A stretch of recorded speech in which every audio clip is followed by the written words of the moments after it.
दुख से भरी है कौरवों और पांडवों की इकलौती बहन दुशाला की कहानी। महाभारत में सभी ने 100 कौरव और 5 पांडवों के बारे में सुना है, लेकिन बहुत कम लोगों को पता है कि कौरव और पांडवों की एक बहन भी थी जिसका नाम दुशाला था। यूं तो दुशाला धृतराष्ट्र और गांधारी की पुत्री थी, लेकिन वो पांडवों को भी अपने सगे भाइयों जैसा ही प्यार और सम्मान देती थी। दुशाला इकलौती बहन थी, लेकिन फिर भी उसने जीवन भर बहुत से दुख सहे। आइए जानते हैं दुशाला की कहानी। दुशाला की कहानी जानने के लिए सबसे पहले जानना होगा कि उसका जन्म कैसे हुआ, क्योंकि महाभारत की कथा में 100 कौरवों का जन्म गर्भ से न होकर एक विशेष तरीके से हुआ था, तो क्या दुशाला भी इसी तरीके से जन्मी थी? दरअसल धृतराष्ट्र की पत्नी गांधारी को महर्षि वेदव्यास द्वारा 100 पुत्रों का वरदान प्राप्त था। गांधारी जब गर्भवती हुई तो 2 साल तक उनका गर्भ ठहरा रहा, लेकिन जब गर्भ बाहर आया तो वो एक लोहे का गोला था, जिसे देखकर वो डर गई और उन्हें लगा कि समाज क्या कहेगा। इसी लोक लज्जा के कारण उन्होंने इस गोले को फेंकने का सोचा। वो जब इसे फेंकने जा रही थी, तभी व्यास जी आ गए और उन्होंने उस लोहे के गोले के 100 छोटे छोटे टुकड़े किए और उन्हें उन 100 अलग अलग मटकियों में रख दिया। कौरवों का जन्म कुछ समय बाद इन मटकियों में से 100 कौरवों का जन्म हुआ, लेकिन फिर दुशाला कहाँ से आई?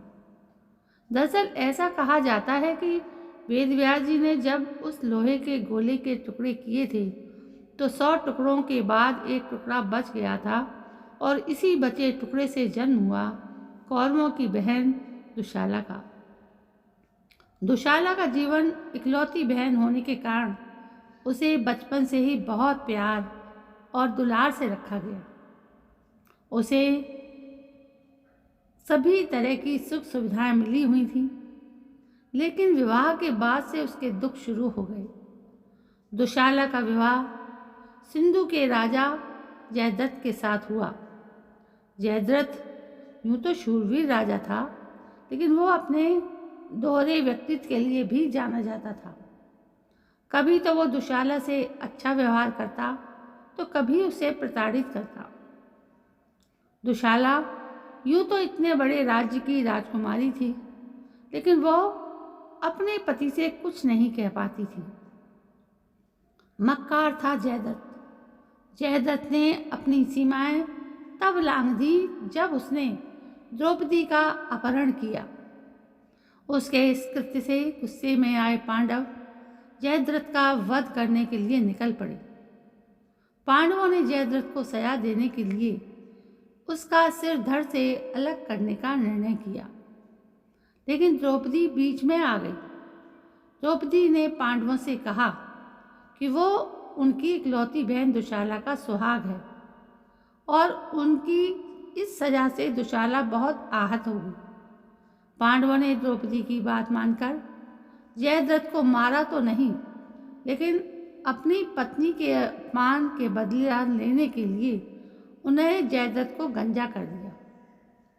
शर्मसार हुआ जयद्रथ प्रतिशोध की भावना से भरा था, लेकिन वहीं वो ये नहीं चाहता था कि दुनिया उसे बुरी नज़रों से देखे। इसलिए अपने पापों का प्रायश्चित करने के लिए जयद्रथ ने शिव की तपस्या की और उसके तप से प्रसन्न होकर शिवजी ने उसे कई प्रकार के वरदान दिए।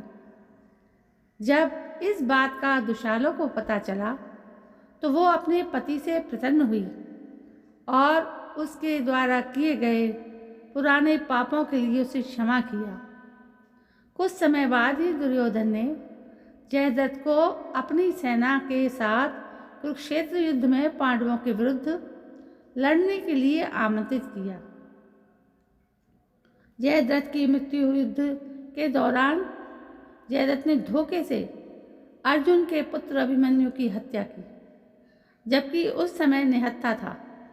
इसका प्रतिशोध लेने का प्रण लिए अर्जुन ने श्री कृष्ण की माया की मदद से एक ही बार में जयद्रथ का सिर धड़ से अलग कर दिया और अपनी बहन दुशाला को विधवा कर दिया।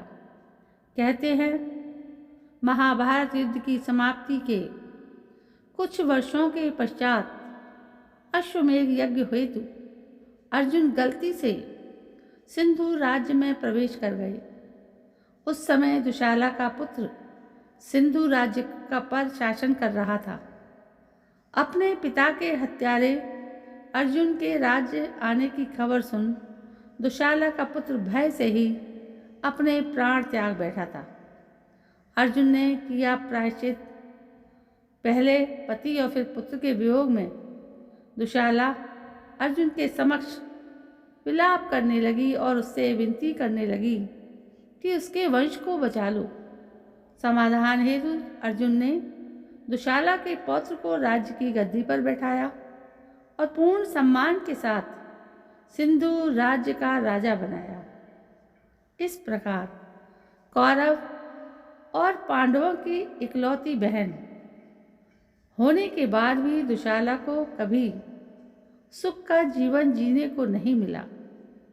पहले उसके पति द्वारा वो प्रताड़ित हुई, फिर विधवा हुई और फिर अपने बेटे को भी खो दिया।